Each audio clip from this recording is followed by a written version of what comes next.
यह Bible in one year का हिंदी प्रकरण है। 222वां दिन, परमेश्वर का अच्छा न्याय। जब मैं वकालत कर रहा था तब बहुत से न्यायाधीश जिनके सामने मैं खड़ा हुआ वे बहुत ही अच्छे थे, किंतु मुझे याद है जब एक बार मैं एक न्यायाधीश के सामने खड़ा हुआ जो अच्छे नहीं थे। यह एक भयानक अनुभव था।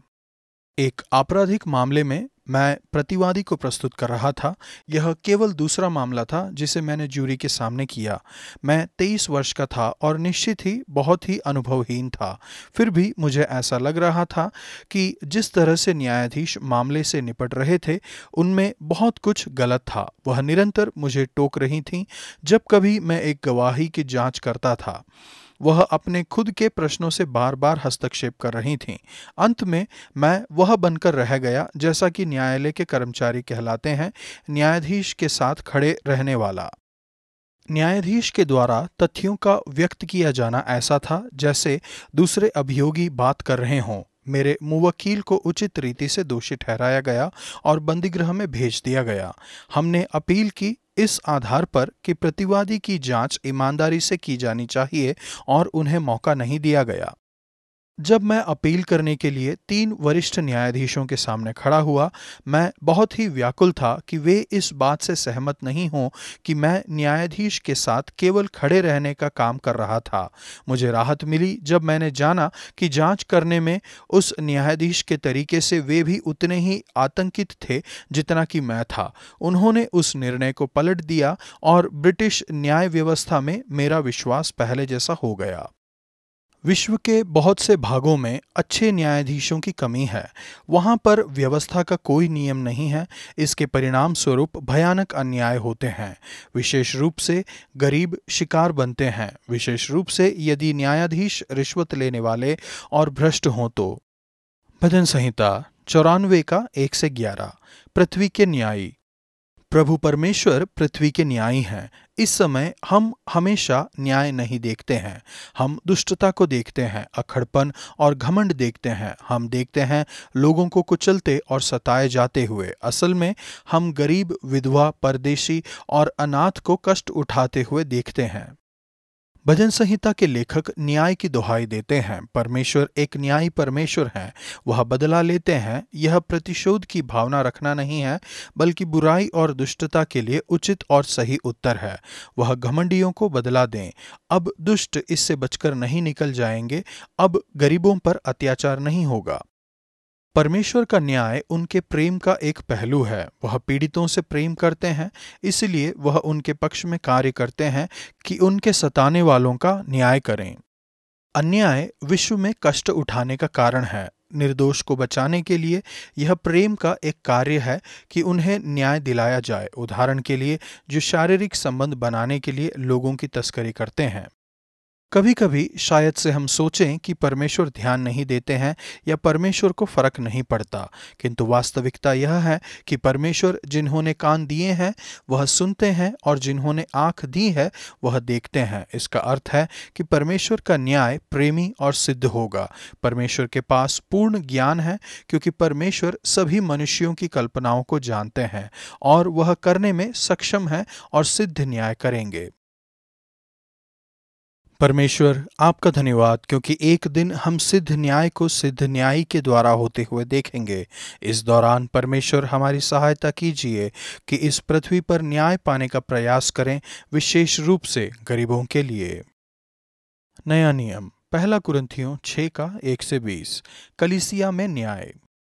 नए नियम में सामान्य नियम है कि मसीहियों को कभी भी एक दूसरे को न्यायालय में नहीं ले जाना चाहिए। प्रेरित पौलुस आश्चर्यचकित हो गए कि कुरिन्थ के विश्वासी एक दूसरे को न्यायालय में ले जा रहे थे। चर्च के लिए यह एक भयानक गवाही है। अविश्वासियों के सामने विश्वासी एक दूसरे से लड़ रहे थे। जब एक दूसरे के साथ झगड़ा हो तो फैसले के लिए अविश्वासियों के पास जाएं और पवित्र लोगों के पास न जाएं।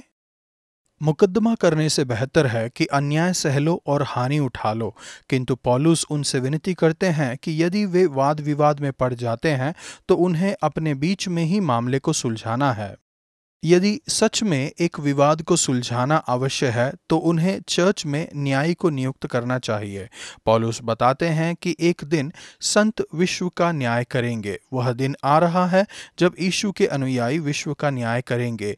जिस न्याय के विषय में पौलुस बताते हैं उसमें गिरे हुए स्वर्गदूत शामिल हैं। पौलुस का विवाद यह है कि यदि एक दिन हम न्याय के इस बड़े दिन में शामिल होंगे तो निश्चय ही हम एक छोटे मामले का न्याय कर सकते हैं। इसे रोकने के लिए वह सब करो ताकि तुम में भाई भाई में मुकदमा न हो, और वह भी अविश्वासियों के सामने।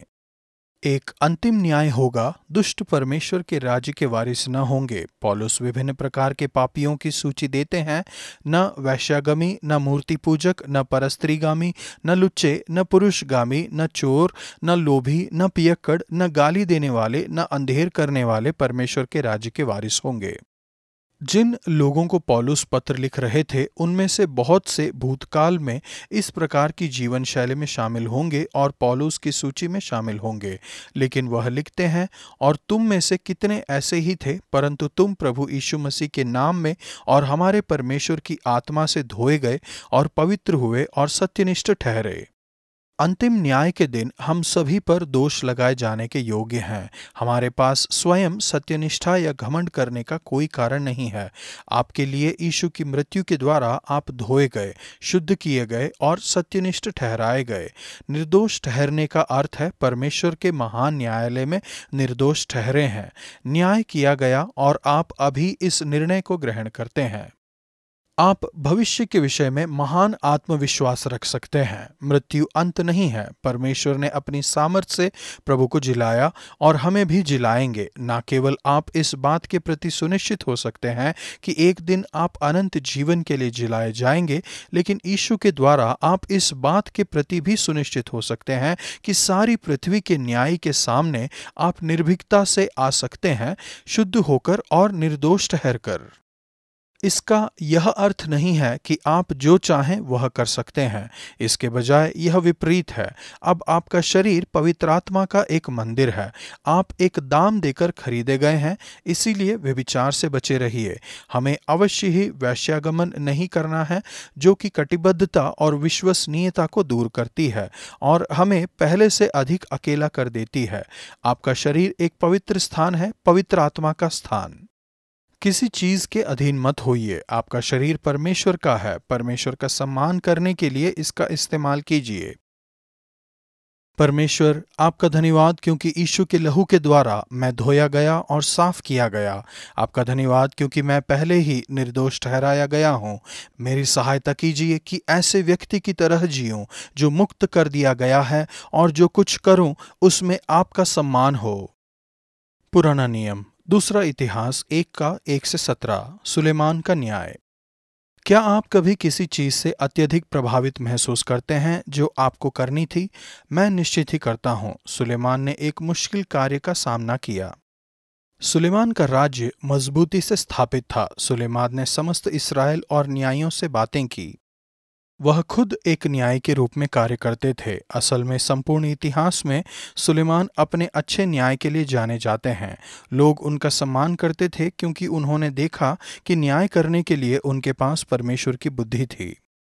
यह बुद्धि कहाँ से आई? यह उनकी प्रार्थना का एक उत्तर था। परमेश्वर ने उनसे कहा, जो कुछ तू चाहे कि मैं तुझे दूं वह मांग। उन्होंने प्रार्थना की, जैसा कि मैं अक्सर करता हूं, अब मुझे ऐसी बुद्धि और ज्ञान दीजिए कि मैं इस प्रजा के सामने अंदर बाहर आना जाना कर सकूं, क्योंकि कौन ऐसा है कि आपकी प्रजा का न्याय कर सके।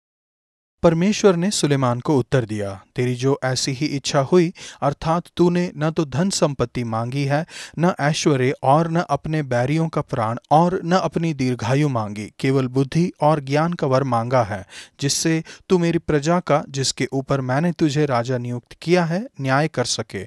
इस कारण बुद्धि और ज्ञान तुझे दिया जाता है। मैं तुझे इतनी धन संपत्ति और ऐश्वर्य भी दूंगा जितना न तो तुझसे पहले किसी राजा को मिला और न तेरे बाद किसी राजा को मिलेगा। जैसा कि यीशु ने कहा, तुम पहले परमेश्वर के राज्य और उसके सत्यनिष्ठा की खोज करो तो ये सब वस्तुएं भी तुम्हें मिल जाएंगी। और जैसा कि प्रेरित याकूब ने कहा, पर यदि तुम में से किसी को बुद्धि की घटी हो तो परमेश्वर से मांगे, जो बिना उल्लाहना दिए सबको उदारता से देता है, और उसको दी जाएगी। याकूब 1:5। परमेश्वर, मैं बुद्धि और ज्ञान को मांगता हूँ, अपने लिए और उन सभी के लिए जो अगुवाई और शासन करते हैं। मैं प्रार्थना करता हूँ कि आप अच्छे न्यायियों को तैयार करेंगे, जिससे विश्व भर में न्याय व्यवस्था में एक बदलाव आए। दूसरा इतिहास 1:10। मुझे बुद्धि और ज्ञान दीजिए। मुझे निरंतर बुद्धि की आवश्यकता है। एक दिन में बहुत से निर्णय लेने होते हैं। उस स्थिति में क्या करना है, किसी से क्या कहना है, किसी कार्यक्रम में जाना है या नहीं। परमेश्वर, आज मुझे बुद्धि दीजिए।